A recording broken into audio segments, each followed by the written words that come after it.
मध्य प्रदेश में आगामी चुनाव को लेकर बिगुल बज चुका है और जो पार्टियां हैं अपने अपने जीत का दम भर रही हैं, लेकिन जो आंतरिक सर्वे रिपोर्ट है वो शिवराज सरकार की नींव हिलाकर रख दिया है। वहीं दूसरी ओर जो शासकीय कर्मचारी हैं वो लगातार कई विभागों के वो हड़ताल पे हैं। ऐसे में आज बैतूल में स्वास्थ्य विभाग के कर्मचारी हैं जो संविदा से हैं, लगातार हड़ताल पे हैं। उनकी मांग है कि उन्हें नियमित किया जाए। हमारे साथ बहुत तमाम लोग हैं जिनको आप देख पा रहे हैं, इनसे हम बात भी करेंगे। लेकिन सबसे बड़ी बात यह है कि सरकार की मुश्किलें लगातार बढ़ती दिख रही हैं। चुनाव बहुत बेहद करीब है और तमाम जो विभाग के, मैंने जैसे पहले कहा कि अधिकारी अगर ऐसे ही सब हड़ताल पर जाएंगे तो सरकार की व्यवस्थाएँ कैसे चलेंगी और सरकार की दशा क्या होगी। आइए हम कुछ लोगों से बात भी करते हैं।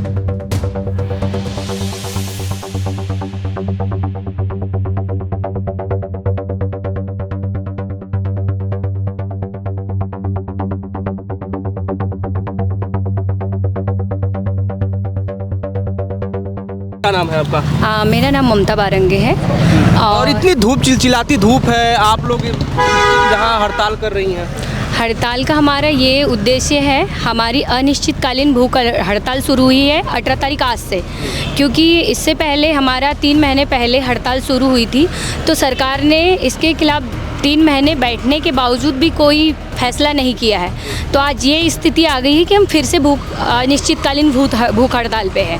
हमारी बस यही मांगे हैं, पिछली जो हमारी 3 महीने पहले वो मांगे थी वही आज भी मांगे हैं कि हमको नियमितीकरण चाहिए 90% और जो आउटसोर्स है उनकी वापसी चाहिए। सरकार ने अपने पीछे बैनर में भी लगा कर रखा है, ट्वीट किया है कि संविदा व्यवस्था अन्यायपूर्ण है, मध्य प्रदेश में यह व्यवस्था समाप्त होनी चाहिए। सरकार ने आश्वासन दिया तो है, आपको आश्वासन दिया है, लेकिन कहाँ हुआ है। इससे 3 महीने पहले भी तो हम लोग ने हड़ताल की थी, लेकिन आज ये स्थिति है। अगर हो जाता तो ये स्थिति बनती नहीं और आज हम लोग यहाँ बैठते नहीं। अभी चुनावी वर्ष है, कहीं उसका आप लोग तो फायदा उठा नहीं चाह रहे? चुनावी वर्ष से सरकार दबाव में आके हम लोग की मांगे पूरी? बिल्कुल नहीं, हम चुनावी वर्ष के हिसाब से हड़ताल पे बिल्कुल नहीं है। हमने पिछले 15 दिसंबर से हड़ताल की थी, 18 दिन की हमारी हड़ताल थी और 22 दिन की हड़ताल थी। उस हड़ताल के बाद में हमें आश्वासन मिला था कि 1 माह के अंदर आपकी सारी मांगें मान ली जाएगी। इस आधार पर हमने 5 जनवरी को हड़ताल अपनी समाप्त की थी। उसके बाद आप 3.5 महीने हो गए हैं, सरकार की तरफ से किसी भी प्रकार का कोई भी निर्णय नहीं लिया गया। यदि निर्णय लेना होता तो उन्होंने 1 महीने का समय मांगा था, हमने उनको 3.5 महीने का समय दिया। लेकिन अगर उसके बावजूद भी हमारी मांगे मांगी नहीं, इसलिए पुनः हमने सरकार को फिर से हमने 1 महीने पहले अल्टीमेटम दिया कि अब हमारी मांगे मान ली। प्रमुख मांगे क्या क्या है? हमारी मांगे हैं नियमितीकरण।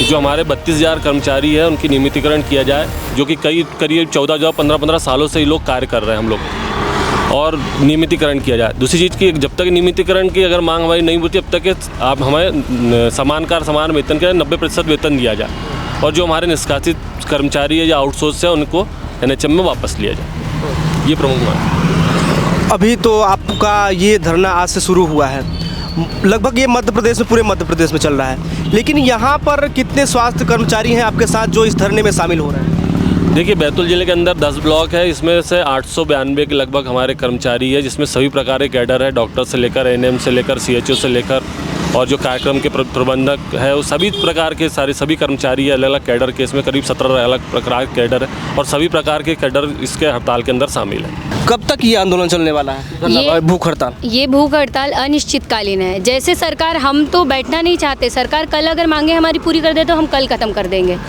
तब तक कि जब तक हमारी मांगे, हमारा नियमितीकरण नहीं होगा, जब तक हमारी मांग हड़ताल चलते रहेगी, कंटिन्यू चलेगी। तो स्वास्थ्य व्यवस्था एक अहम है जिसमें तमाम लोग आते हैं, दूर दूर से भी आते हैं, उनकी वो परेशान होते होंगे। उसके लिए कोई अल्टरनेट व्यवस्था आप लोगों ने की है या फिर सब लोग हड़ताल पे आ गए? नहीं, इसमें सिर्फ नियमितकरण जो संविदा है वही है, संविदा स्वास्थ्यकर्मी है। बाकी जो रेगुलर वाले कर्मचारी है वो है वहाँ पे अभी। तो इसीलिए, और सरकार को भी पता होना चाहिए कि हम लोग नहीं रहे तो व्यवस्थाएं बिगड़ेगी, इसलिए सरकार को इस पे सोचना चाहिए कि हम लोग को नियमितकरण कर दिया जाए हमारे नियम, क्योंकि इससे 3.5 महीने हम लोग बैठे हैं, लेकिन यही सरकार ने सिर्फ आश्वासन दिया है। आश्वासन देने के बावजूद भी आज ये स्थिति बन गई कि हम फिर से आ गए हैं। अगर ये स्थिति नहीं रहती तो हमें बैठना नहीं पड़ता इतनी धूप में। आगे भी अगर प्रशासन की ओर से कोई आप लोगों से बातचीत करता है, आश्वासन देता है, तो क्या उसके बाद धरना ये समाप्त हो जाएगा, या फिर किस तरह का आप लोग चाहते हैं कि आश्वासन लिखित में मिले, या सरकार का कोई जिम्मेदार व्यक्ति बोले, क्या चाहते हैं? नहीं, हमको है ना लिखित में चाहिए, आदेश चाहिए हम लोग को, आश्वासन नहीं। आश्वासन तो देते रहे हैं, हमको आदेश चाहिए। हमको आदेश अगर कल मिल जाता है, हम कल अपनी हड़ताल ख़त्म कर देंगे, लेकिन हमको आदेश चाहिए। आप लोग धरना प्रदर्शन, ये भूख हड़ताल करने से पहले प्रशासन के जिम्मेदार लोगों को ही बताया होगा। हाँ, बिल्कुल। अभी तो लगभग समय दोपहर का हो चुका है, अभी हमको लगता है कि 2:30 बजने वाले। कोई प्रशासनिक व्यक्ति आप लोगों से बातचीत करने आया क्या? नहीं, आज तो हमारा पहला दिन है, इसलिए वैसे हमने शासन प्रशासन को मतलब ज्ञापन से बता दिया है कि हम लोग 18 तारीख से अनिश्चितकालीन भूख हड़ताल पे हैं।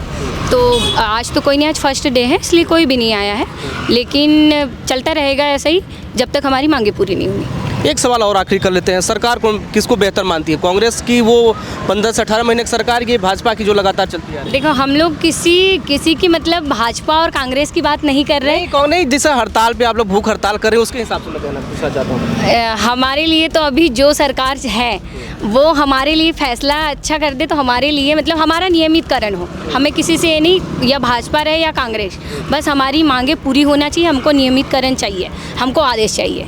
लाडली बहना योजना की शुरुआत हुई है, उस पर क्या कहना चाहती हैं? लाडली बहना की शुरुआत तो हुई है, और बस इसका फ़ायदा मिलना चाहिए सबको। और हमें संविदा कर्मी को तो कोई फ़ायदा नहीं मिल रहा है, इसलिए हम क्या बोले। जो सरकार मतलब जो लाडली बहना योजना निकाली है वो अच्छी है, ग्रामीण, लेकिन हमको भी उसमें शामिल करना था, क्योंकि हम भी संविदा कर्मी हैं। हड़ताल में बैठे हैं, इनका कहना है कि हमारी मांगें समय रहते अगर पूरी नहीं होती तो ये अनिश्चितकालीन धरना ये चलता रहेगा। अब देखना होगा कि जो जिम्मेदार लोग हैं, या फिर अभी शिवराज सिंह चौहान ने भी एक ट्वीट किया है कि संविदा व्यवस्था अन्यायपूर्ण है, मध्य प्रदेश में व्यवस्था समाप्त होनी चाहिए। अब देखना यह होगा कि वो इस व्यवस्था को कब तक दुरुस्त करते हैं, कब तक संविदा की जो व्यवस्था शुरू हुई थी इसको कब समाप्त करते हैं, जो संविदा में लोग हैं इनको कब तक नियमित करते हैं। तमाम खबरों के लिए आप देखते रहिए प्रदेश तक।